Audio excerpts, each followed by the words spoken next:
got secrets I could never tell anyone. Dad, something happened. It's going to be all right. We have to send a message. I want who did this. I need a favor. No questions asked. I need more time! It's amazing what a man can do with the will to survive. Another week down and another week to prepare for. There's no better place to get all the action than DraftKings, the official daily fantasy partner of the NFL. As we've been telling you, this week, DraftKings is offering you a free shot at millions of dollars in total prizes up for grabs. Don't miss out. Head to the App Store now and make sure you download the DraftKings app. Draft the best NFL squad you can. Every run, pass, and catch means more with DraftKings. All you have to do is pick your lineup, stay under the salary cap, and watch how your team competes against the competition. Remember, nothing adds to the excitement of the game quite like having an opportunity to win millions of dollars of prizes. Sign up today. Get in the game. Download the DraftKings app now and use the code SMOKE. That's code SMOKE. Only at DraftKings. Eligibility restrictions apply. See DraftKings.com for more details.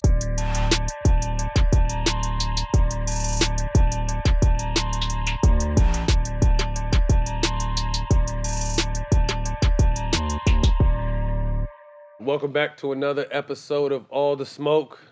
Famo. I see you giving me pounds now because you probably got some sweaty-ass hands. Anyway. Not today. We got our brother, man, Paul George in the building, man. Appreciate your time. Absolutely. Finally got you here. Long overdue. We've been trying to grab him since last season, but we got him here. Man, how are you and the family doing? I'm good. Family. Congrats. I heard you just popped the question. Yes, sir, Are you man. sure? You ready? I'm ready. That's it's time, man. I'm 30. Okay. Wifey just turned 30. Okay. I mean, it was time. We're going into a new phase, new chapter in our lives. So, you know, that's what I was waiting on. She didn't know I was waiting on that moment of us turning 30. But, you know, I just realized it. And it's dope when you get to that maturity level where you recognize when you do need to grow your shit up and take it to the next level. So we in a good space. I'm happy to see that because I've been preaching because I made a lot of mistakes with women. You know what I mean? And I've been preaching to especially young black men to find them a woman and build with that woman because all the baby mama shit that can and all the money you can spend that can ruin your life easily. And we worked so hard to get to this point. Right. So I commend you on taking that step because I'm preaching that to more young black men. Right. Congratulations. How has COVID been treating? I mean, you're kind of an isolated person. You like to chill, so probably COVID really hasn't affected. Everyone's stayed healthy. You've been just chilling and working out and staying in your lane. Yeah, I just, you know, I gang, man. I be on the game. I chop it up with the homies. We on, you know, party chats on the game all day. Jack thinks he could play the game too. COD. Zoom. I see that. We're going to have to connect on some Warzone. Yes, sir. Get in them trenches. Yes, sir. But, you know, I mean, I'm a laid-back, chill, low-key person. That's just how I've been. You know, I ain't really the one to be in the scene and be out. I kick back. I chill. I got little ones now to post up with. So that just be my vibe now. What's fatherhood like? It's dope. It's dope, man. Especially What's the age of? My oldest is 6. Baby girl just turned 3 about 2 weeks ago. So, you know, I'm a girl dad full on. Me too. It's dope to see yourself in, you know, a little girl version of you. You know, it's just a different world, man. It's a different joy, a different excitement to be able to be in a fatherhood. You know, I grew up with 2 parents. My dad was in my life, my whole life. You know, and so it's just dope to remember those moments you had with your pops and then be able to create moments with your little ones and then find the similarities in between it. So, you know, it's an awesome experience. That's what's up. The bubble. I was someone who, from the beginning, I'm just like, yo, we're taking, and people, they make a bunch of money, they'll be fine. But I was just thinking about the human aspect. We're taking people during a pandemic, during a crazy racial-filled president fueling fires left and right, but we're putting you guys in an isolated bubble, something that's never been done. Hats off to the NBA for making sure you guys were safe first and foremost. But what was the experience, the human side of it, outside of playing games and everything? Because you were one of the people who actually spoke on the mental aspect and how tough it was for you at times being in that bubble, isolated from your family and the world. Right. It was hard. I ain't gonna lie. It was hard. You know, up until this point, 10 years in, you know, you used to the, you know, 5-star hotels. You used to, you know, like people would be like, man, you used to living in the hotels, but it's just not the same. Like you used to being able to step out and go get you a nice dinner, you know, when you're on the road. Like, so it was just a different environment. And then because where we stayed, we didn't have no balcony. You know what I mean? I think we was the only hotel that didn't have outside balconies. The other two hotels that the other teams were staying on, they all had outside balconies, so they could step out and get fresh air. Right. For us to step out and get fresh air, like you had to like go see Milwaukee. You got to go see the Lakers. Like we all in the same. And so I ain't the one to kick it with other, like we're trying to win a championship. Like, you know what I mean? Like, and so for us to step out and to do that, like you had to see other cats on the campus. And it was just hard. Like you FaceTiming your family at home, you FaceTiming your kids. It just at some point you start to break. And it's like, man, what am I doing here? Like this ain't it right here. Like I understand we trying to win a championship and that's the focus. But it's just everything got to line up for this to happen, right? And you know, to you know what it is, I tip my hats off to the Lakers for being able to accomplish that. But myself, I struggled with it. I had a hard time with it. Doc is gone. T. Lue is in. You know, me playing for that team and still being close to some people on the business side of it. You know, you hear there was some rumblings in the locker room and stuff was a little rougher than we thought it would be. You guys seem to make it work and put it together as much as you can. What do you guys feel like, obviously, with the letdown of last season? What are we in store for this upcoming season, personally from you, but from a team as a whole? For me, you know, because a lot of people, like, don't know, I work out and I train hard every summer, right? This was the first summer I wasn't able to do that because I had this past summer going into last season was the first summer that I wasn't able to do that because I had shoulder surgery. So I missed a whole summer of training. And so when I came back, the team was already, you know what I mean, rolling. They already got, you know what I mean, we started off okay, but we didn't start off as well as we wanted to. But I feel like they already had a little chemistry going. And so when I came into the mix, I missed I missed that time in the summer of playing pickup ball, hooping, getting a rhythm, getting a flow, working on my game. The timing right. The timing right. So when I came back into the league and started playing again, I just felt off. Like I didn't feel like a part of the team. And then, you know, the way I was being used, I felt like I was, you know, Doc was trying to play me as like a Ray Allen or like a JJ Redick, like all pin downs, all like, I can do it, but that ain't my game, right? You know what I mean? I need some flow. I need some mixes of pick and rolls. I need some post-ups. All that. Just different touches, you know what I mean? And so it was just, you know, that last season was just hard overall. But I think for this year, you know, everybody's starting off on a healthy page. We're starting off on the same page. Me and Kawhi gonna get some time together working out.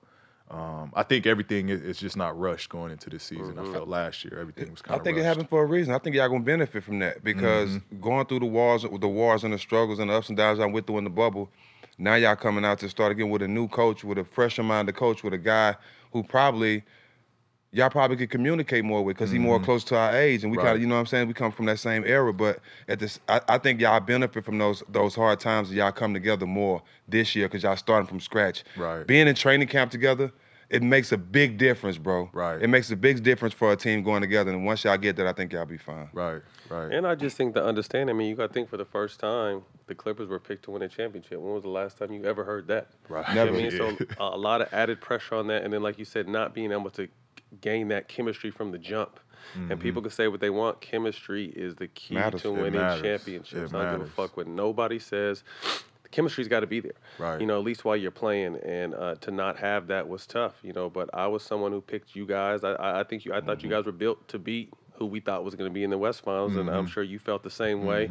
How tough was it, you know, going in and having that lead on Denver and then seeing them walk y'all down and walk y'all out pretty much? Yeah, it was tough because like, you know, we was confident. We felt like, you know, we went up 3-1.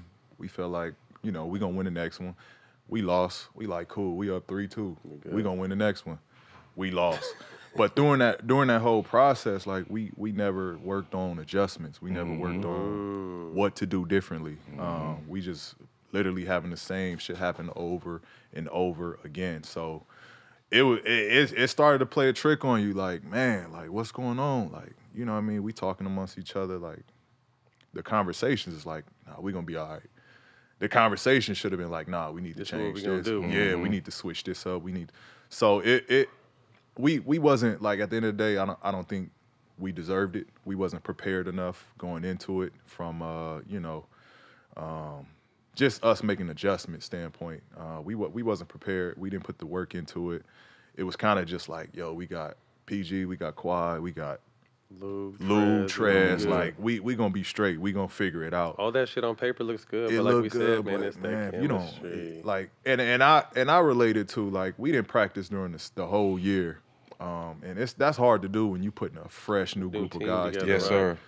Because the problems you have during games, those shits can get ironed out in practice. You know what I mean? You're going to bump heads in practice, but you're going to come out of that practice like, better. Okay, I understand this dude. I know where he's coming from. When it happened during games, it's going to rub a little differently because hard to come back from that doing it. It's hard to come back from that, especially in the playoffs. The heat of the moment, yeah. Right. And you like, well, okay, that's what he on. So, all right, I got you. And that's just kind of how the team, you know what I mean? That's just kind of how we was, how we went about it after stuff started, unfolding and unraveling. Some sort of islands. That's how it happened on Luke, Draymond, and KD. They didn't win it, and that could have been a big part of it. You know what I mean? Not being on the same page. Talk to us about your upbringing, Palmdale. Your mom falls ill, a stroke as a child. How old were you at that point? I was 9 years old when that happened to my mom. Talk to us about that time and what you were thinking. Man, to be honest, I didn't know what was going on. I was literally outside in the front yard playing hoops. And then I see an ambulance truck pull up to the house. And I'm like, I'm still like, I'm thinking they just about to pass us. Like, they about to pass my house up, keep going. They pull up and they stop literally like right in front of the court. So I'm like, yo, what's going on? Then, they rushed in the house. They grabbed my mom's. Like, I see my mom's getting carted out on the stretcher. So I'm like, man, what? Like, and I'm 9, so I don't know what's going on. Right. It's like, to be honest, like my first time seeing an ambulance truck, like up close right here. So, I'm asking questions. My dad trying to keep everybody calm and collected. He like, mom just got a little sick. At this time, they didn't know what happened. Right. So, they doing the whole diagnosis, the testing. And I'm noticing like, all right, it's been like a day now. Mom's ain't came back home. Where's she at? Where's she at? Like, and so we get the phone call, she had a stroke. She had 2 blood clots. At one point, she was pronounced dead. So, at 9, that shake your world. That shake your whole world up. I'm like, man, like what is like? Please give me answers to what's going on. So after that, we go visit my mom. We go see her, and it was crazy seeing my mom like as a baby. She couldn't talk. She couldn't like nothing. She couldn't move. She just looking at us and her eyes is telling us everything. She couldn't communicate. It was like she was a baby, a vegetable. And, I like froze up in that moment. And, I spent just so much time, as a family, we just spent so much time just sleeping at the hospital, staying at the hospital. Then, this was like months. Mom's was at the hospital. Then they finally allowed her to come home. She still was, hospitalized in a hospital bed inside our home. I used to sleep right by my mom's. We put her in the living room every night. I'll sleep right there by my mom's, make sure she was all right. But it did a lot for me. It kind of motivated me and really like lit a fuse to like, I knew I always wanted to be a ball player, but that's what like kind of put me on that path to like, I don't got a choice. Like, I want to hoop. This mandatory. Is my life. Yeah, I got to do this. And so it motivated me as a kid. Jack, there's nothing worse than when you're grooming yourself down below and with the clippers and you nick your balls or your shaft when you're going in for that tight shave. Shit is the worst, man. You try to, clean it up and put some alcohol on the cut and it burns. Everything bothers it. Your drawers, your shorts, everything is irritating. It's the worst. When you nick yourself, fellas, when you get that one nick, it's and it's usually a nick too for some reason. Like clippers are too rough for being down there. With that being said, the holidays are right around the corner and Manscaped could be a perfect gift for yourself. Or ladies, it would be the perfect gift for your man. So make sure this holiday season when you're shopping, you pick up Manscaped. Manscaped has completely redesigned their electric trimmer. The engineering team has spent 18 long, hard months creating the greatest ball hair trimmer ever. The new and improved Lawnmower 3.0. Long and hard months, yo. But the only reason why they do that, Jack, is because they care about our nuts. And I appreciate that. This is their 3rd generation trimmer, which features a ceramic blade for less nut cuts. I've used it. I can testify to it. The thing's silky smooth. And this is all because of the advanced, skin-safe technology created by Manscaped. We're talking absolutely premium. It lasts 90 minutes, it's waterproof, has an LED light, and has a sweet and convenient USB charger dock. Jack, do you shave your balls in the shower or after you get out? I have to shave in the shower. I don't want to clean up that mess. Sometimes, I kind of look like Teen Wolf down there, so I got to clean it up in the shower where I can just wash it down the drain. I do post-shower because I like to clean it up, but then I don't really go bald up top no more. I like to leave a nice little thin, good-looking hair strip up there, but I got to make sure I get the sides and the balls good, so I can't do all that in the shower. Yeah, I'm going Marvin Hagler. I'm going clean off all the way. Someone over at the Manscaped engineering team told me that they upgraded their trimmer motor to 7,000 RPMs. There's not a bush that can't get through. Experience it for yourself. Trim that ball fur, bro, especially before the holidays. Get 20% off and free shipping when you use the promo code SMOKE. That's SMOKE. 20% off when you use the promo code at manscaped.com, SMOKE. See y'all there. Please do yourself the favor. Your balls will thank you. Growing up, Kobe was a big fan of yours. Man, my bad. Just had a moment real quick. Rest in peace to our brother, man. So Kobe was obviously an idol of yours. Any memorable moments, obviously growing up, kind of on the outskirts of L.A., you got to see him and winning his rings. Someone you modeled your game after. What was it about Kobe that drew you to him? It was just his approach. I was actually talking to somebody today about, I loved him growing up. My household was Lakers. Rest in peace, my grandmother. My grandmother was the biggest Lakers fan, biggest Kobe fan.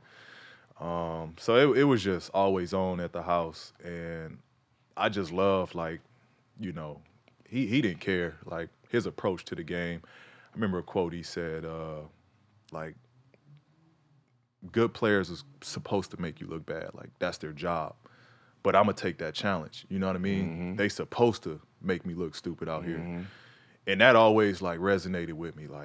I don't care. If I get crossed, I get crossed. If I get dunked on, I get dunked on. But I'm going to take that challenge. It's fun to take that challenge. Very few of you left. It's very few. Bro. And I remember I was going, it was my senior year. It's the first time I seen Kobe play. It was my senior year going to be a freshman in college. I went to Staples to go see T-Mac and Kobe square off. T-Mac was on Kobe's ass. T-Mac gave Kobe everything. I think he finished with 30-something. I think Houston won that game. But really what stood out was Kobe was guarding T-Mac. T-Mac wouldn't guard Kobe. Yeah. And that stood out to me. That was one thing that, I got to see, because T-Mac is my second favorite player. So I got to see T-Mac in his, his element. I saw T-Mac, array of stuff that I wanted to work on. I got to see T-Mac live doing it. But what stood out to me was damn, this dude Kobe, taking that challenge. He trying to check him. And from that day on, it was that's my guy. That's my guy.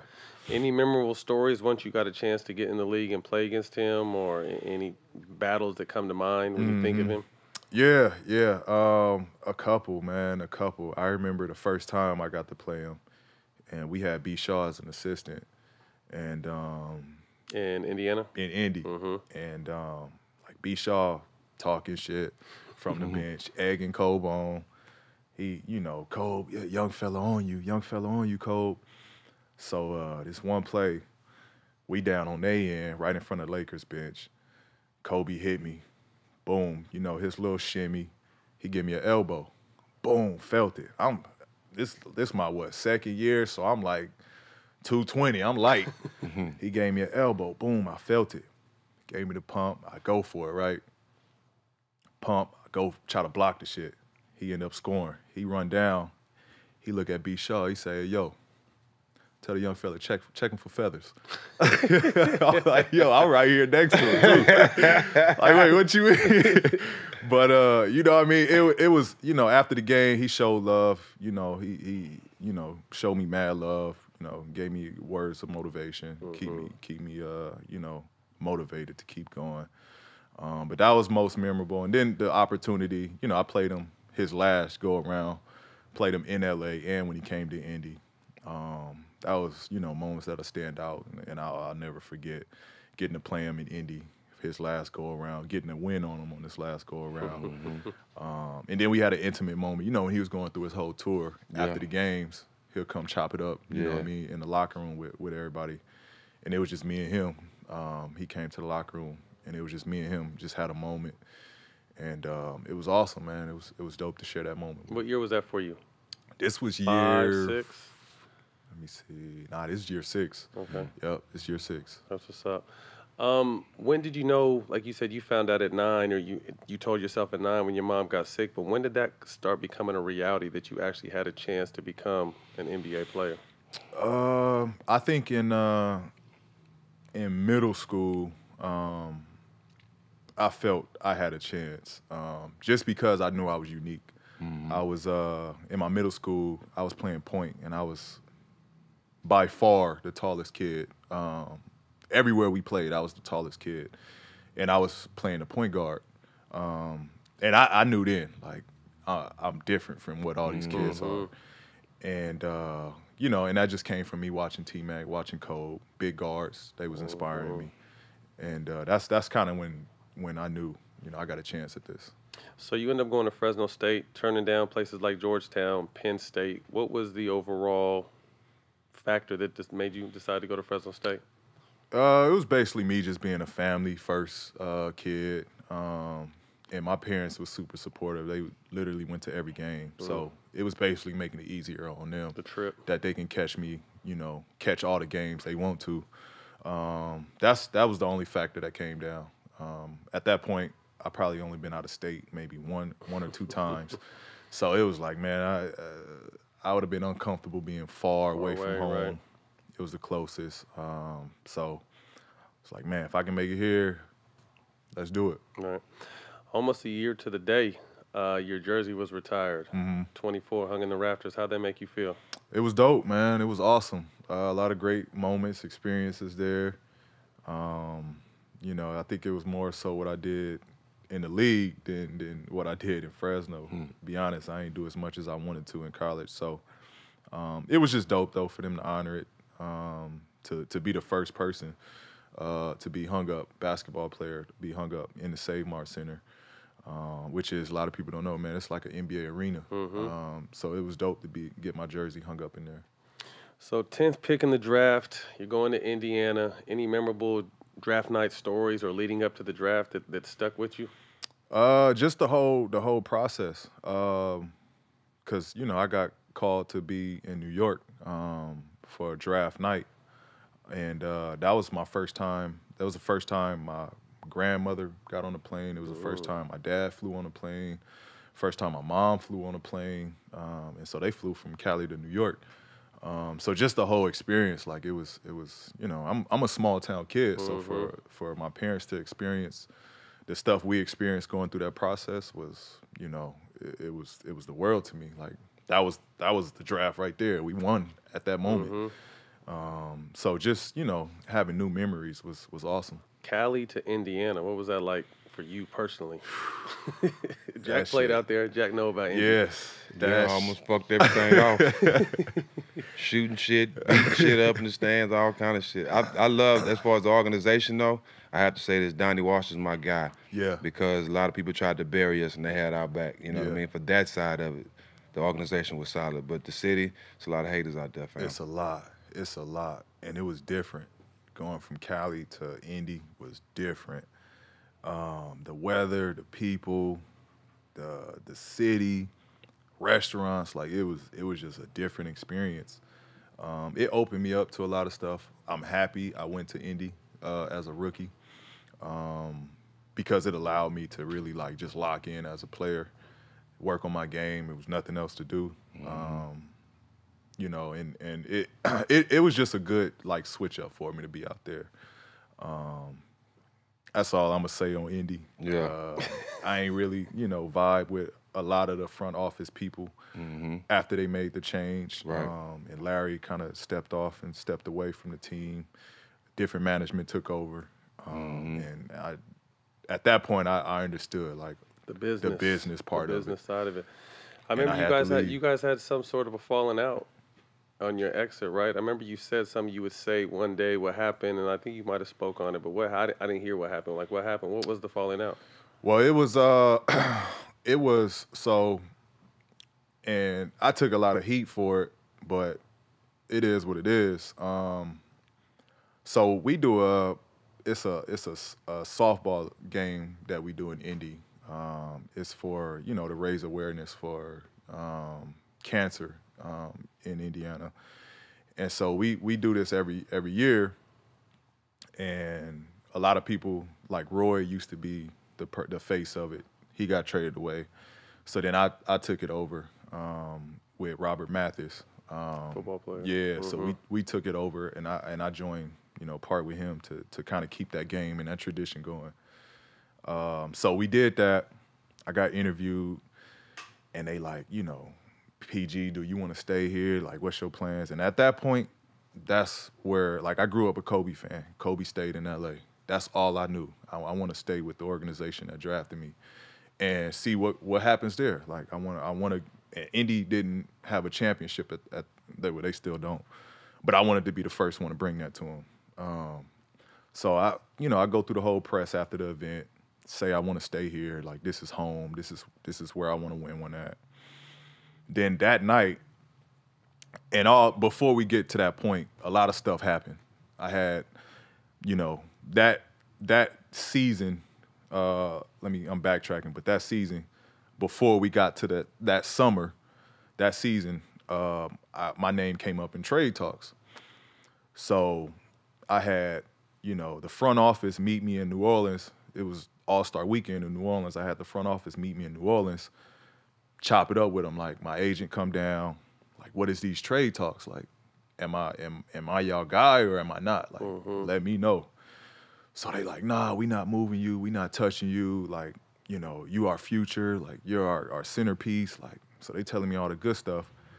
Literally right before trade deadline, my agent get calls again. Like, yo, PG's on the, like, they saying PG's on the markets. Teams like asking about him and they're having conversations. So that was like strike 2, strike 3. You know what I mean? All the other stuff was them moving other pieces around me that was like my brothers. Right. And they just moving them. I'm waking up, you know, getting messages like, hey, this person's traded this person. That's how we was in Golden State. And I don't have no, like, it's cool. I ain't in the front office. That ain't my job. That's their job. But let me know, please. Like, so that was like strike 1s and 2s. And now when I hear my name in trade talks, that's strike 3. Now I'm like, man. Especially after you tell me we good. Right. We just had a lunch about this. So fast forward to the moment where we do this game. I get interviewed, still saying I want to be here. This is my home. That night, and mind you, I think I said we had a top 3 player in the league at this time, power forward, that I was trying to get to come to Indy. He wanted to come. I bring it to the front office. They deaded it. Did you ever say who that was? It was AD. Okay. AD. Me and AD talked. And AD wanted to come to Indy, close to Chicago. He was like, man, it's perfect. Yep. Y'all got something going over there. So imagine that. So, right. So I bring that to the front office. They deaded it. We can't do it. Small market, blah, blah, blah, blah. I'm like, man, all right. So then that night, go back to after we did the baseball, the charity game. That night, they called me up like, you know, we got this player and we looking at that player. And these 2 players is We not winning with these two guys that they named. So I called my agent like, man, what am I doing here? They don't want to win. Like and what I think, honestly, I don't want to bash the organization because there was wonderful people there, but in my opinion, I think it's an organization that just care to be competitive. They don't care to win. They got pressure from the city of Indiana to be competitive, and that's where they hang their hat on. They just want to be a team that can compete, and their chance of winning is they're gonna have to do it in the draft, building the team. That's gonna take forever. So I called my agent like, man, get me out of here. Like, they don't want to win. I'm wasting time here. I came off of surgery. Larry trying to get me to play the forward coming back. Like, it was just a bunch of stuff. I threw the towel in, and man, I just asked to get out of there. And that's how that all that kind of transpired. Another week down and another week to prepare for. There's no better place to get all the action than DraftKings, the official daily fantasy partner of the NFL. As we've been telling you guys, this week, DraftKings has a free shot at millions of dollars in total prizes up for grabs. Don't miss out. Head to the App Store now and make sure you download the DraftKings app. Draft the best NFL players and squad you can. Every run, pass, and catch means more. Jack, there's some big games coming up this week. I like the Thursday night game, the Rams versus the Patriots. I want to see if Cooper Kupp and Robert Woods can keep up their terror on the NFL. Jared Goff is getting them the ball in all the right situations. Their run after catch has been killing the league. I like the Monday night game, Matt. The Browns against the Ravens. I want to see if that Browns offense can get up against that Ravens defense. Nick Chubb, Jarvis Landry, they have to have big games to win this one. Agreed. Make sure you download the DraftKings app to keep up with all the league's action. All you have to do is pick your lineup, stay under the salary cap, and see how your team competes against the competition. Remember, nothing adds to the excitement of the game quite like having an opportunity to win millions of dollars of prizes. Sign up today. Get in the game. Download the DraftKings app now and use the code SMOKE. That's code SMOKE, only at DraftKings. Eligibility restrictions apply. See DraftKings.com for more details. After getting drafted, getting to the NBA, what was your welcome to the NBA moment? My real welcome to the NBA moment was the first time I seen Boston play, and they had Rondo, Ray, Paul Pierce, KG, and Shaq. Yeah. And all them cats on the floor at the same time. And that was like legit my first welcome to the NBA moment right there. He said this is like the monster. It was like, bro, I'm watching from the bench like, wow. Like, you know what I mean? Yeah. I grew up watching these dudes, idolizing these dudes. And now I'm that close. I was in a suit and shit, but in my mind, I'm like, I'm that close to getting there. Right. So it was just a dope moment to see and to be able to witness that. You didn't experience immediate success. How did that keep you focused and grinding, being all the way away from home and then not really being able to get off right at the beginning? How did you stay locked in? It was, you know what? I hated the dude. It was our coach, Jim O'Brien. Oh, I hated dickhead. Jim O'Brien. Dickhead. I had him in seemed Philly. like a wanker. Yeah. Fake ass Pitino. Yeah, exactly. Fake ass Rick exactly. Pitino. I Wanker. hate it. But you know what? The one lesson, it made me better. He was the reason I stayed locked in. He would, like, and I get it. Head coach, they don't want to talk directly to the star players. But it'd be little shit like, we'll watch film, and I'll be in a suit that game, and he'll point out shit that he'll call my name out, like, you skinny prick, like, you see, this what you gotta fucking do. And I'm like, I'm in a suit, you know what I mean? Like, what is you coming at me for? But I'm a rookie, so I'm like, man, I gotta take it, you know what I mean? I gotta take it on the chin. And he would just do little stuff. In practice, he'll call me names. Film, he'll call me out, and like I said, it'd be stuff that I ain't had no parts of.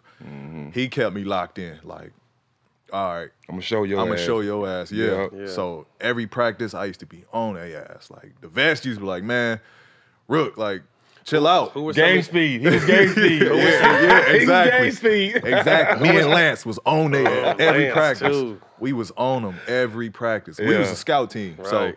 we had to mimic the LeBrons. We had to mimic the D-Wades. Yeah. Like, we was on their Y'all was out there ass. getting loose. Who were some of your vets on that team? I had cool vets, man. Grange, Danny Granger.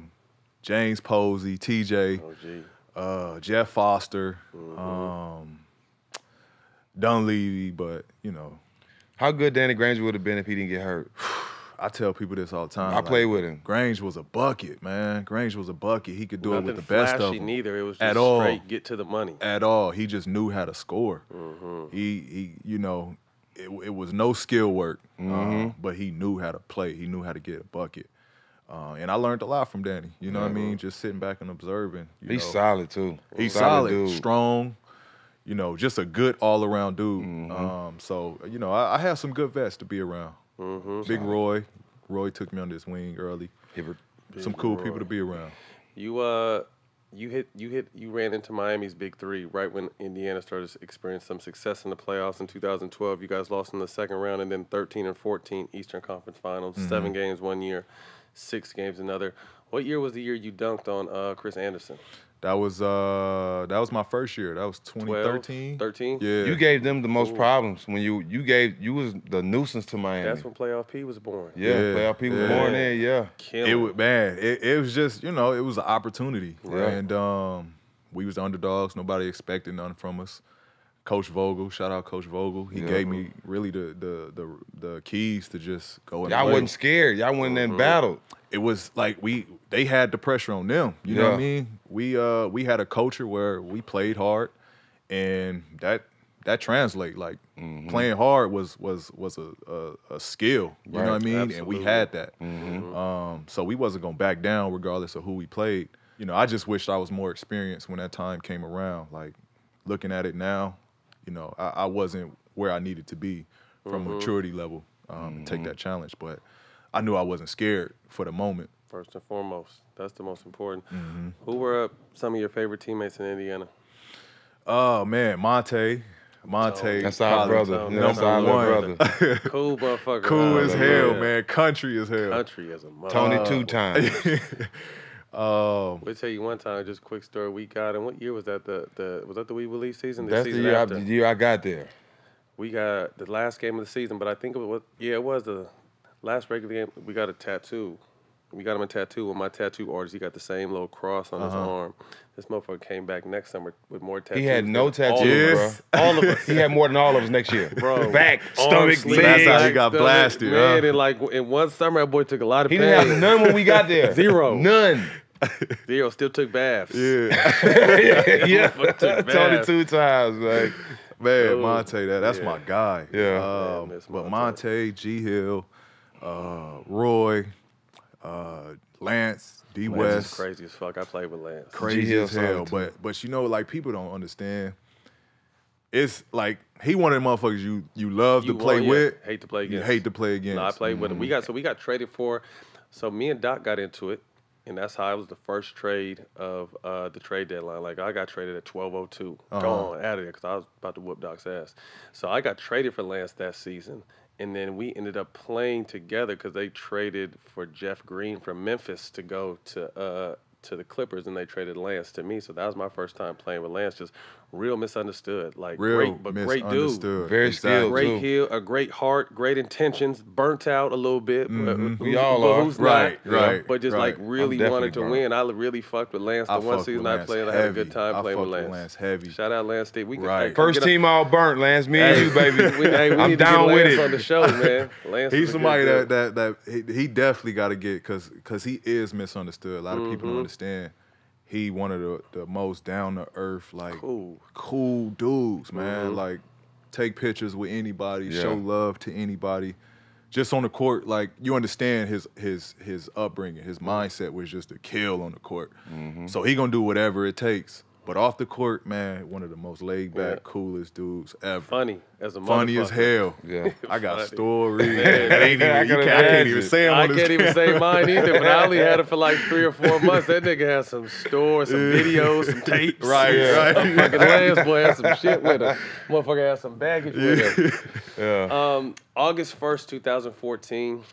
Walk us through the moment leading up to, man, something I damn near shed a tear for seeing. Yeah. injury. So, you know, it was just crazy because the whole, like, I felt good that morning. Everything was solid. Everything felt normal. Then we going through the shoot around. I'm hitting. Like, this is before the scrimmage. So, you know, we shooting around. I'm hitting. Everything falling. I feel good. The ball, like, you know when you in that moment where the ball, you just feel connected with the rock. I used to feel like that in high school, but go ahead. So I just felt like, you know what I mean? I'm about to destroy. And then I'm coming off of the second time playing Miami, and I felt that much closer. Like, I was in a good place. I felt like I was ready that next year to take over and be able to upset and go at Brown for real. So I felt good in camp, USA camp. I felt good in that shoot around. Game comes around, exact opposite. Motherfucker, I couldn't make a shot. Like I just everything that I felt in that shoot around, like it completely was gone. I couldn't buy a bucket. So now I'm like, all right, I gotta do something to just leave an imprint. That's how I play. Like, I gotta leave a print on the game. So, and it's a scrimmage. I could have just let James go, take the bucket. In my mind, though, I ain't making no shots. Like, I gotta do something to make an impact in this game. So I see James, he get the breakaway. Whoa, I get on the horse. Try to go catch him. Try to go get it. End up missing. I think I fouled him. Then I hit the stanchion. And I didn't feel nothing at that moment. I remember I'm on the ground though. I felt it. And I tried to get up. And I'm like, wait, hold up. Like, and then it was crazy because everything happened in slow-mo. I can hear the crowd like I can hear the gas. I'm looking, like, as I'm trying to stand, I notice I can't stand. So I like just look back to see like my surroundings. I see phones and shit coming out. Like, I'm like, wait, what? So I look at my leg. And by the time I look at my leg, you know, shout out Trainer. The trainer. I forget trainer. Put a towel over it. Yeah, he came. I remember all that. Threw the towel on it. And he as I'm trying to get up, he like hold my chest down, like, yo, just relax. You're gonna be okay. You're gonna be okay. So then that's when the panic hit. And still I didn't feel it. Like, just so much adrenaline was going on. Body in shock. Yeah, my body in shock. So I just, that's why I'm like, I'm laying there and I'm like this. I'm not really understanding what's going on. So I see my moms come down. I see my pops come down. And you know, they like, you gonna be okay, son. You gonna be okay, son. And the part where it started to hurt, when the stretcher came and they had to like, move my leg and pick it up to put it on, that's when I was like, oh. But I'm still in shock. So it's like, I feel it, but I don't feel it. Then they carted me off. You know, I go into the ambulance. My mom goes inside with me, you know, and the whole time she's still like, you're going to be stronger from this. You're going to be okay from this. You know, it was. What's that next 24 to 48 hours like? Did you go immediately into surgery? Right under, yep. Okay. I think I was like within an hour, I was in surgery, yep. As soon as I got to the hospital, they took me in right away. Because if you wait, the swelling won't let you, you won't be able to do it. Yep. So they was like, you know, it's best that we just take care of this. We handle it right away. As soon as I got to the hospital, I was literally, they, you know, gave me the stuff to knock me out. I went right under. I woke up, and, you know, I just was like sore. I was hurting. But what's uplifting was, though, just everybody reaching out. You know, it was so many phone calls I had, so many text messages, tweets, you know, DM. It was just a bunch of love. And so that's kind of what kept me cool through that moment. Being that says a lot about you, though, bro. Did a lot, yeah. You know what I'm saying? It's certain, especially niggas. Niggas go through shit that don't even be that dramatic and give up. You know what I'm saying? This could have been a career-ending injury. Like, you could have shut it down. Going through all that for the world to see during the USA games, like, that was big, bro. And like, as basketball players, like he said, I felt it and he cried because, like, dog, that's the last thing we want to see. Last thing we want to see is somebody who we love watching play basketball. Right. And then again, he's one of our brothers. You know what I'm saying? So that's the last thing we want to see. But I commend you, bro, from fighting back and being better than you was before that happened, dog. I salute you for that, dog. Appreciate it. Because we all was tore down when that happened, dog. Appreciate it. Real. And I took a lot from your page, because I don't know if you remember Josh Corbill and Carl Eaton over in Indy. Yeah. So as a rookie, they used to rave about you because they like, man, we had Jack. Jack would get hurt, and he would practice through it. He would play through it. Like, he never complained. He never sat out. So that was like, okay. Like, I gotta do too. yeah, that's what I got to do too. Yeah. Like, I'm gonna Set carry the that bar. torch. You know what I mean? So I commend you for bro. inspiring me to just, push Keep through going. stuff. Yes, sir. That's why it's like now at this moment when I see cats like, and I've been taking a lot of heat through playoffs, performances and all that. I've been injured. I get hurt, but I'm gonna play through it. Goddamn You know what I right. mean? And it's just funny, like certain situations, cats, some hurt, they sitting out, and it's like, all right, I'm gonna play through that. Goddamn right. You know Makes what I my mean? motherfucking bones coming through my leg. I'm Yeah. out there Exactly. playing. Unless something is broke. They won't. A lot of people won't get that though. They Right. won't get it. Right. Well, you just said, you really felt like coming off the second loss of Miami, it was time for you to take that big step. What was your mental thought process knowing that you're the best player you've ever been in your life, playing the best you've ever played, and then to have an injury in the scrimmage game? What was that mental process to kind of digest that and be that driving force for you to get back and try to be where you were before? You know what? The only thing, like, I had my faith that I was gonna put the work in and I was gonna come back better, and like that part I wasn't worried about. The only thing that hurt in that moment was the window that was closed, because you could just see it. The life was taken out of us. When I showed back up to Indy, you could just see it on D West's face. You could see it on Roy's face, G Hill face. Like that window's closed. And that was the year they tried to make you a power forward, right? Yeah, and that following I year, remember that shit. Larry, and I'm like, bruh, I don't even know if I can hoop at small forward again. Right, Like, you're going to make me right. play Bang Power there. forward. 30 pounds, 40 pounds, like guard cats that got weight advantage on me, size advantage on me. And, that bothered me, like, as well, coming into a new season where I'm with a new team now. Roy got traded away. D West was gone. G Hill was gone. Like, it was a new roster vets, that he trying to make me play another position with. So, that bothered me going into that season. What was your journey like to actually get back on the court? Talk to us how tough rehab was, how if you ever doubted or anything crept in your mind like, shit, am I going to be who I was before? I had, through injuries like that, you're going to have your good days and then you're going to have your bad days. I had some bad days where I used to just be like, man, like why are we doing this? Like, my shit broke. Like, just let it heal and we could do this rehab shit later. Like, just let it heal first.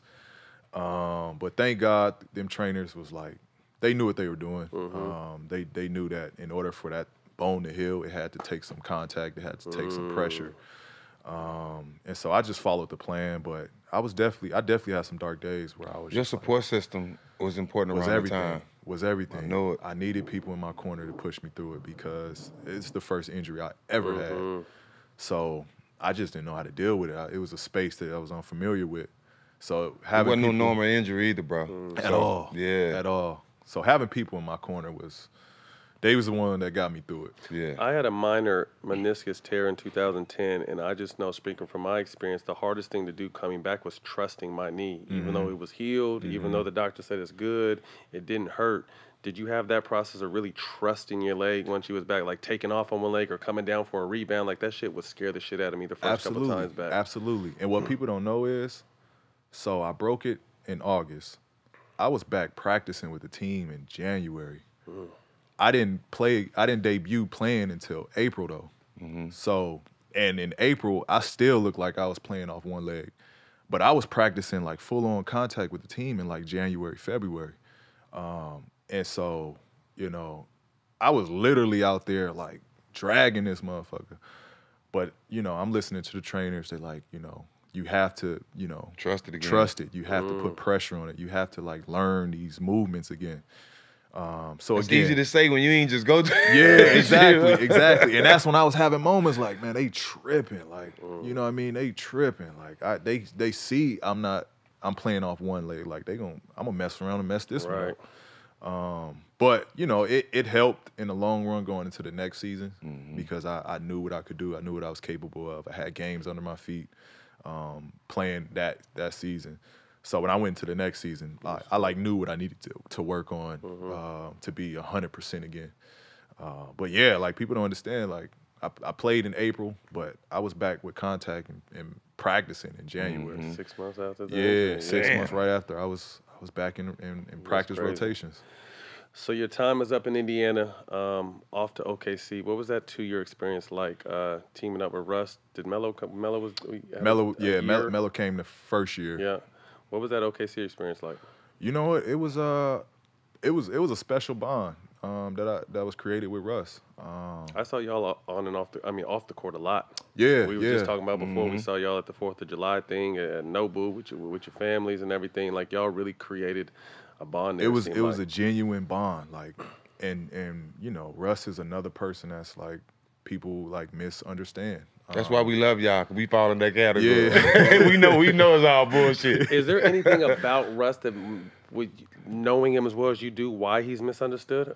I kind of just think he doesn't give. I mean, obviously his give a fuck meter is. He's comfortable. Now he got to borrow some. Oh, he definitely got to borrow some. He ran out. Yeah. He don't, and I love that. Outside looking in, Russ is just comfortable with him, who he is. Yeah. He don't care what you think. He don't care what you say. That's how he's supposed to be. Nothing's gonna phase him. Like, you know what I mean? I know who I am. Right. And when you get to that point, you're a bad peace. motherfucker. Yeah. And when I step on this court, I might not beat you, but I'm gonna be the hardest playing motherfucker on this court every night, regardless if you like me or not. Every night. I'm telling you. And that's what I love about it. Honestly, it's the reason why I had the best season of my career playing with him. Because, you know, I can play with somebody that I don't care. Like, people say, oh, he can't do it, he can't do that. I can play with a motherfucker that's going to leave it on the floor every night. It pushes me. It challenges me to play hard every night. I love that about him. He didn't care what people said. You know, he never got tired. Like, his energy level was crazy. I used to just be admired by it. Like, literally be in the game, like, wow, he did this. Like, he could do that. Like, I used to just admire that shit. So, you know, I'm a forever be in Russ' corner. Russ is, man, brother for life, man. It seems like it's what you needed, though. Coming out of an injury, coming out of Indiana, it seems like you needed that motherfucker that was going to be a battery not only for you but for the team. And you said, it was your best career, season of your career. Because at that point, I felt like I felt good about who I was as a player. Like, I feel like I was here. But to see somebody else, it was dope to be like, oh, okay. We going together. He showed me how to get to here. Yeah. Like, his energy, like his effort, his work ethic. Like, he showed me a different part that, you know, I looked at it and I was like, oh, okay, there's room for improvement for me. So we've only heard, we don't really know, but we heard that Kawhi wasn't going to the Clippers unless you came with him. Is there any truth? I knew that ahead of You really time. knew? I can show you text messages me and Kawhi was telling. I believe it. I knew. Well, thanks for sharing. Yeah, I knew. But we wasn't on the show. We wasn't doing the show then. Yeah, we were. No, we wasn't talking. We didn't. No, we didn't. We did not get to the point where we was on call Kawhi, and we never got to that point. No, we didn't.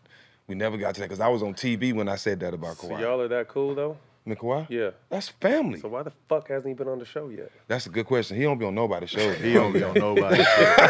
I can't see y'all. Kawhi don't fuck with nobody. I don't even know if y'all can get him on, man. Talk to us about that experience, though. You know, being in OKC, being comfortable where you're at, really fucking with Russ, and then an opportunity to come back home. Yeah, man, the whole way how it came about was just crazy. How everything lined up, and I'm gonna be careful because I don't want to. You know, OKC was awesome partners that made the deal happen. Absolutely. Yeah, so I don't want to, you know, Right. throw anything out there that's gonna put them in. You know, Sam Presti was just. That's dope. my guy. One of the best Solid. GMs and You had him in San Antonio? partners to work with. So, man, after that season, and Kawhi and them just won it, I texted him like, yo, congrats, bro. Like, you know what I mean? What a real one would do. Yeah, showing love. Like, because we talked about playing with each other a while back. So I'm, you know what I mean? I'm just like, you know, congrats, bro. Like, you know, good shit. You did your thing. Like, you know, let them know, you know, that it was love on this end. And I'm at dinner. And so he hit me. He called me now. He's like, oh, yo, good looking, bro. Good looks. So he like, what you gonna do? I'm like, wait, what? I'm in OKC. Like, what you mean? I'm under contract. I just re-up. Like, what you mean? He like, nah, what you gonna do? So I guess some stuff leaked, some you know, stuff was getting out there that, you know, trades was possible and you know, somebody was looking to get moved. And so he like, you know, what you gonna do? So now my eyebrows go up. Like I call my agent, like, man, Kawhi saying this and that, like what's going down? So my agent do his, you know, due diligence. He chopping it up with OKC, come back to actually that the stories that was being said was true. So I'm like, oh, okay, well. He knew shit about you before you even Yeah, knew. yeah. So I'm like, fuck? if he know, like, It's out there. it's time for me to go. Like, if this is what's going on, so that's basically like to wrap it all up. That's kind of how it happened. And I went to Vegas. Me and him was on the clock, on an hourly clock. Like, yo, what's they saying on that side? They saying this on my side. Like, so we was just hip to hip with what was going on. Everybody, my side, his side, working together to where ultimately, man, we was able to pull it off. We made it happen. Yes, sir. Were there any rumors or truth to the rumors that you also had a chance to go to the Lakers and you decided not to, or was that just rumor? Nah, it was. I had an opportunity. I had an opportunity because it was my free agency, and I stayed in OKC because Melo came aboard, and you know, being a loyal, a real one, I'm like, man, I will sign an extension for Russ or for Melo to come to OKC. So that's how I gave up my free agent opportunities and locked in with OKC because that was the only way to get Melo for them to trade for Melo. So I'm like, cool, like, you know, and I still thought it could have worked. We only was together 1 year, like, so that's how I was locked in. I was supposed to, you know, take my free agency, be able to listen to everybody. At that moment, I was looking to go to LA, but, you know, it was just like, you know what? I mess with Russ. I want to see this all the way through.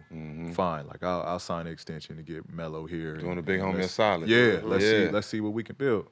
I was just, you know, it just sucked that it was short lived. We only got to play 1 year. How was it together. playing with him though too? Because we've been big advocates for Melo, and we thought he got the raw end of a stick too, and he finally got a chance to redeem himself and show his worth and prove a lot of people wrong. But you were playing with two guys that were really very similar from the aspect of being misunderstood as players. But when you talk to their counterparts or former teammates, they all loved him. Melo is a real one. And I got to spend time with Melo with Team USA, so that's where our relationship really, you know, our bond, you know, came. Melo was a real one. Like, what people don't understand, Melo sacrificed. Melo wasn't the issue. Like, Melo, because what happened was me and Russ got traded there, and literally Billy had, you know, all of this. There's no excuse. But Billy had a plan for me and Russ. Then literally, like, right at the last minute is when we got Melo. So now, like, Billy, like I don't know how to incorporate it. Y'all was my two guys. Like, Melo just gonna have to find his way. Like, and so I tip my hat for Melo. Melo was 100 the whole time. He let me and Russ run the show. His only thing was like, cool, it's their team. Like, I can be used more though. Like, don't just have me be a spot up player. Like, y'all can play through me sometimes too, which we understood. We agreed. Like, we could play through Melo a little bit more. That wasn't the plan that, you know, they wanted going forward. So we really just missed out on the opportunity of us three being able to play together. So you're in LA. What's your first thoughts? You have an opportunity to come home and literally come home and play. It was, you know, again, it just came down to family, like, because my parents would travel everywhere. My mom, you know, with her disability, it was tough on her, go from warm cities to cold cities. And so, honestly, it was the first thing I thought of, like, man, my moms get to watch every game. Yeah, they get to come to every home game. They don't got to leave no more. Then it was like, man, I don't got to miss Thanksgiving. I don't got to miss Christmas. Hey, like, bro, that's small. That's that human shit that people forget about. We changing Thanksgiving to Family Day. Yeah. No more Thanksgiving. No more Family Thanksgiving. Day. Family Day. Family Day. I got to spend Family Day with my folks. And I mean, they would come, they would mix it up because I got sisters and stuff. So it'd be hard for everybody to travel. So sometimes they would come down for Thanksgiving, sometimes or for Family Day. Sometimes they wouldn't. So you know, it was just, you know, now I can enjoy holidays with my folks. Yeah. My kids can enjoy holidays with our whole family. So it was honestly bigger than basketball. Yeah. Every athlete dreams of playing in their home state. You know what I'm saying? Everybody. I wish the Rockets would have signed me for a year or something like that. So I know the feeling, be able to come back and say you playing in your home state, bro. In front of your family. Right. How long would that have lasted? About a good 3 weeks. So it was a good thing that ain't happened. Yeah, it was a great thing. It wouldn't have worked. So you're coming in. So you're coming back home off of shoulder surgery, like you say. You're out of rhythm because I've seen you in the summer and you're a fucking monster. So to be able to have that come back without that summer under your belt, but then also the pandemic hits and that stops. You know, because to me, the whole thing I was saying is just they're going to hit their rhythm, you know, post All-Star, March, April, when normal teams hit their rhythm, especially new teams. And you guys didn't have this. You guys get 3 months off with the new team and then get thrown in the bubble. I know that was that fucked you guys up to me in my point. I still believed in you guys, but I was just like, when are they going to get their chemistry and their timing and their rhythm down? You kept saying that. You kept saying that. Man. It's like if they don't get their I was still riding for y'all. I still got to do some push-ups after the show because of y'all. 10 push-ups. So I'm going to do them. But, you know, that was my whole thing I was saying. I was like, they need to get their chemistry and their rhythm down. And this, like I said, you not coming in healthy from the beginning and then the pandemic hitting was going to be an issue for you guys. Yeah, so what was crazy is we ended, before the pandemic hit, we ended the season like playing well. We just got Reggie. We just got Marcus. Like, we was coming together. We was figuring it out. Was scary. We was learning how to play with everybody now. Everybody was healthy. Pat was healthy now. Kawhi was healthy. I was healthier. Like, we had a complete team. And then the pandemic hit. And, you know, at that point, it was like, man, like, we didn't know what we was gonna get out of the team at that point. We wasn't connected. We wasn't around each other. We got a group chat that we was, you know, messaging, making sure everybody was staying on their stuff, but it just wasn't the same. And then, like I said, when we got into the bubble, our energy, like we wasn't practicing how we should have been practicing. We wasn't working like we should have been working. And you can feel it too. Sometimes you can just feel that shit. You can feel it. You can feel it. And our crutch was, we got this, we got that person, you got that paper. That paper looked good. It looked good on paper. The bench is solid. Like, we had that as a crutch, and that's, at the end of the day, that's what we just kept leaning on. That's what we was putting a Band-Aid on everything on. And it just, you know, it don't work out like that. I tell everyone coming up, I mean, I was fortunate enough to play at UCLA and play for the Lakers and Clippers, but playing in LA is so much more than basketball. Now you're in, you guys were in a situation for the first time in the history of the team, favorites on winning a championship.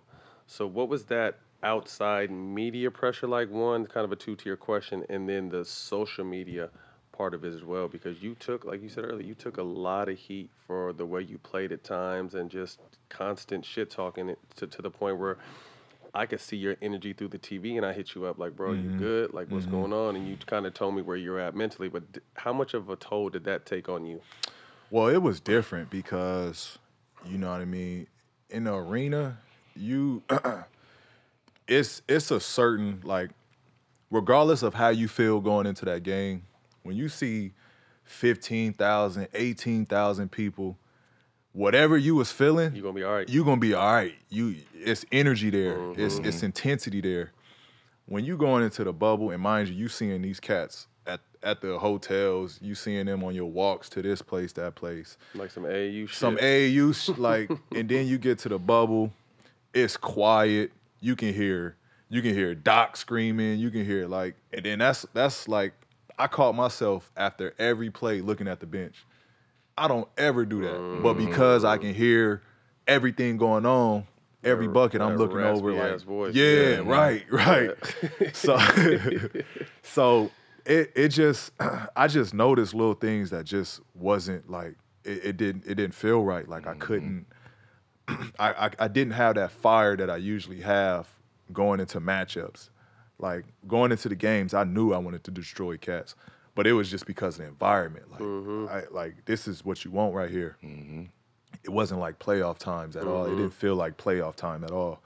And that's why you had like role players having the best games of their lives. Killing that. There was no pressure. There was no pressure. So it just, and for star players, it's all the pressure. So it was different. It was a complete 180 like of hoops that you usually that's usually normal to you. Shit was just different. And like I said, I couldn't adjust to it. I couldn't find my way. And then the shit just started dawning on me. It's like I'm thinking about it, going into the games, like, damn, how can I trick myself into like creating an environment? And I just started being in my head now at this point.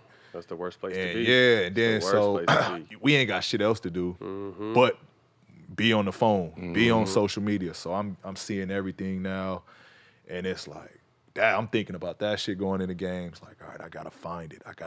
Now I'm getting deeper and deeper into my head.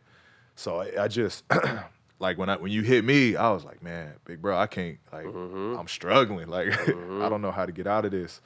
And it was just tough. It was a different experience for me. Well, now when you hear you're to the point now where you're possibly hearing trade rumors about yourself again, much more experienced, obviously confident in your ability, but does it still trickle back in your head the way it trickled in Indiana?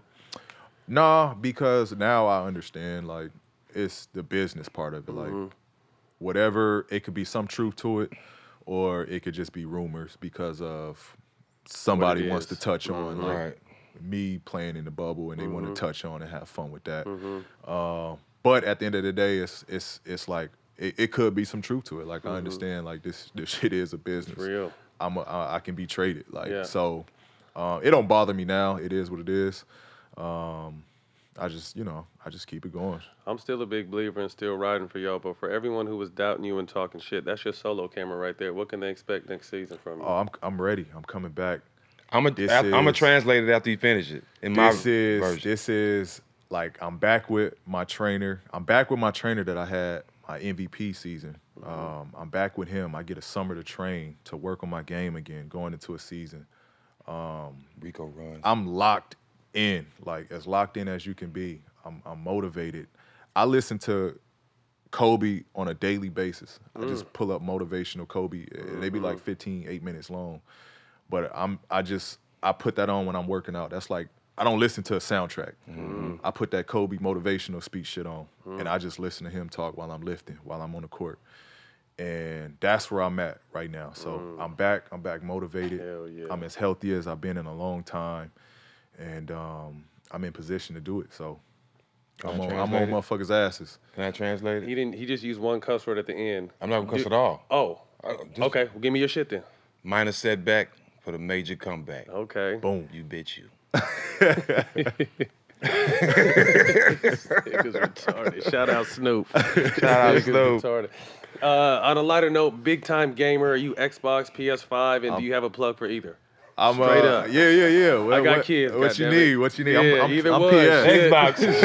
I'm PS. I'm all PS, man. Okay. Shout out to PlayStation. That's I'm what's all up. PS. See, hey, shout out PlayStation Of 2. course I'm you not got the Paul, PS. but that's the homie. So You got the shoes. get one. Yeah. right. We got the collab. We can work on that. He got the Yeah. collab. Hell We did a yeah. collab with the But I'm shoes. on the game heavy. I'm on the game What's heavy. up? No, this dude is dope. People don't know. I mean, I hit him up, man, maybe it was like 2 or 3 years ago, and this dude's just been sending shoes to the Twins team. Like, they go crazy. Is that a PG box? It That says changed. just do it all over. That mean a lot to them It means kids, the man. fucking That world mean a lot to to him, 'em, man. You know what I dog. mean? For you to take time, and I hit you, oh, bro, just shoot me the size this good. It's just, I really appreciate that because I know how much it means to the boys. I mean, I told them out there interviewing you today, and they wanted to skip their little fucking online school and come hang out. I was like, nah, we do some shit in there you guys can't see. But I'll tell him he said, what's up? Daddy doing his thing Yeah, right now. man.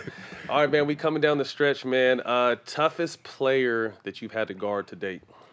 Toughest player, man, KD and Melo. KD and Melo is top of my list of the toughest guys I matched up against. People don't understand. I'd say Melo, too. I think Paul Pierce gets left out sometimes. But Melo was someone when he was on his shit that there wasn't a hole in his game. And you knew he didn't want to pass that bitch. So when he got it, you better be ready to guard. You knew you had to, Strong, like, everything in, had to line out, up. You had to mid-range. rest.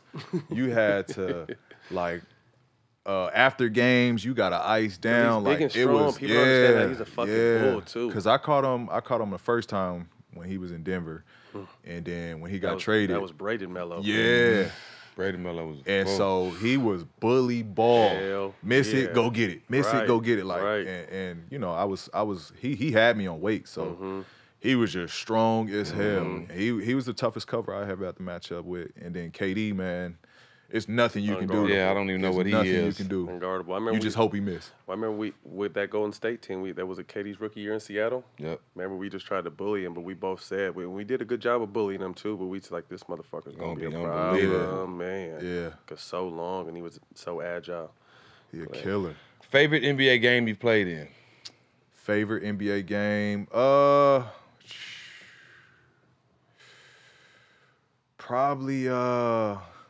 Probably we played Miami. I think it was like game 5 or game 5. Yep, in Indy. We was like down. They was up 3-1. We was down, I think, going into the second half. I started to I had a steady game, but I finished the game with 36, but I had like 21 in the fourth, and it was elimination game. Yeah, so we was on the seat, and it just they couldn't do nothing with me. 21 feeling. straight. And I was just in my bag. Cooking. 3s, 2s, Yeah. layups, Wonderful everything feeling, they dog. wanted off the bounce. What's the fast food place you can have it your way? Is that Burger King? That's Burger King. However you need it, you can get Yeah, it. Yes, yeah, sir. that's probably my most memorable. Funnest game. Soundtrack to your life, from what you started at to where you're at now. Give me 3 songs that would be in rotation to summarize your life. My life.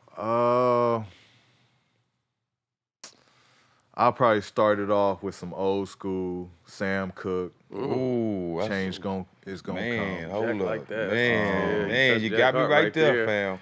Gonna roll up one of Then that. it'll probably switch to some Drake. Yeah, Started from the bottom. the boy. Now we here. And Shout out Drake. We looking for you, bro. Yeah, the boy. We Once looking you for need- you. once The you I need boy. sales, come I on. say to close it out. Man, it's got to be something nip, man. It's got to be something Rest in nip. peace. Yeah, Matt was gonna be upset if you didn't. You can't be from the West Coast and And not not rep nip. name nip. It's got to be something nip, man. Just because where I'm at, my headspace, my growth. I don't know, man. Stuck in the grind. Grind. Stuck in the grind. Grind. Yeah. That's a All good my one. life. Yeah. Grinding all my life. Yeah. That's how to close out. Hell yeah. Top 5 video games of all time. Of all time, I know one you're gonna say. 2K is in there. Shout out 2K. They're my Shout out partners. Madden is in there. Madden. Let's see. I'm a shooter, so Call of Duty is in there. Yeah, of course. Mercs up. 007 is in Ooh, there. that's early. That's Nintendo 64. Yes, they don't know sir. about that. Yes, sir. And 5 Come on with it. Come on with it now. It's two I'm upset that you missed. that I missed. Yeah. Damn, now I'm thinking, what did I miss? I don't know. I don't know what Help I him would out. put in that film. Tecmo I was Bowl about to say, and Mike Tyson and punch double out tape. dribble. Double dribble.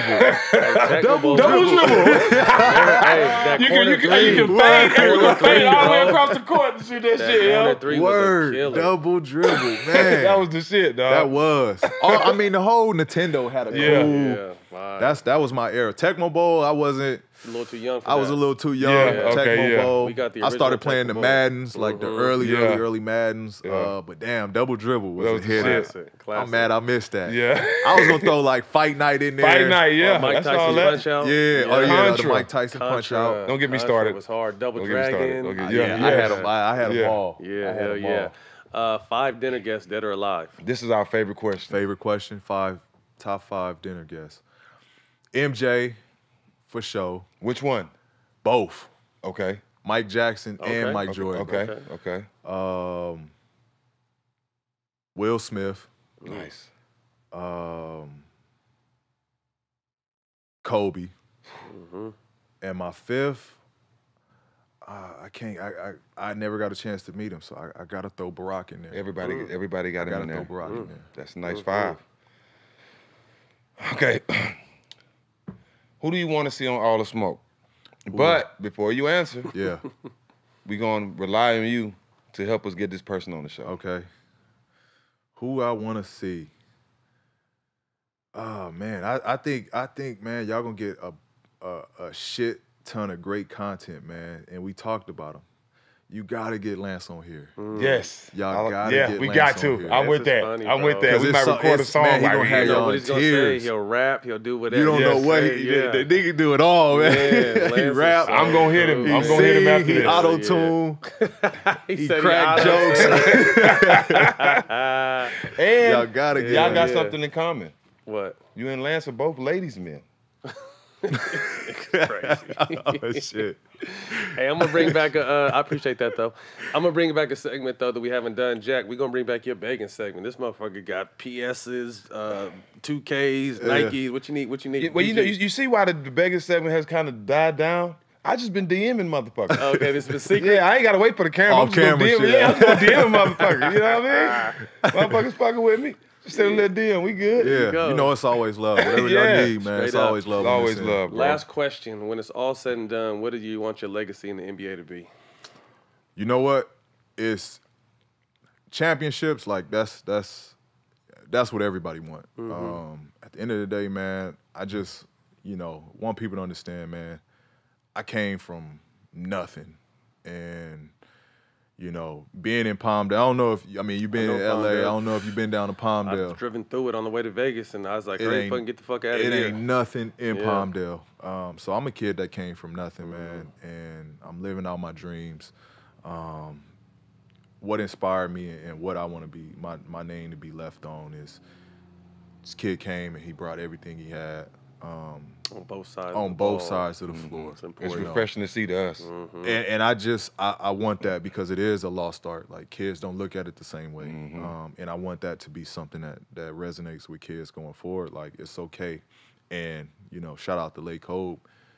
He is the reason why I play the game the way I play it, and I want that to be what kids look at.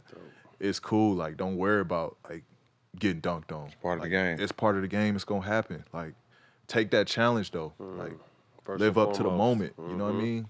Because at the end of the day, I don't got no regrets. Right. I got to play against the best. I seen the best. You are one of the Yeah, I was about to best. say you one of the best. Man, so, yeah. appreciate it. But there's no shame ever in whatever you leave on that floor. Competing, man. It's all that needs to be said. You know what I mean? And that's just what I want my name to be. If nothing else is respectable, make that respectable. And he is a man of his word. Reached out to him. It was during the game. Needed a jersey. I got the jersey FedEx 2 days later, so I appreciate you, bro. Love. Signed. Okay. That's a wrap, man. Paul, we y'all, appreciate G's. your time, man. Yes, sir. Hey, that's a wrap. Another episode. Thank our guest, Paul George. You can Jizzle. catch this on Showtime, Basketball YouTube, and the iHeart platform, Black Effects. See y'all next week. And we could keep naming a whole bunch of sponsors, but we ain't got time. Hey, we got some more sponsors. That means we got some more money. We'll see y'all next week.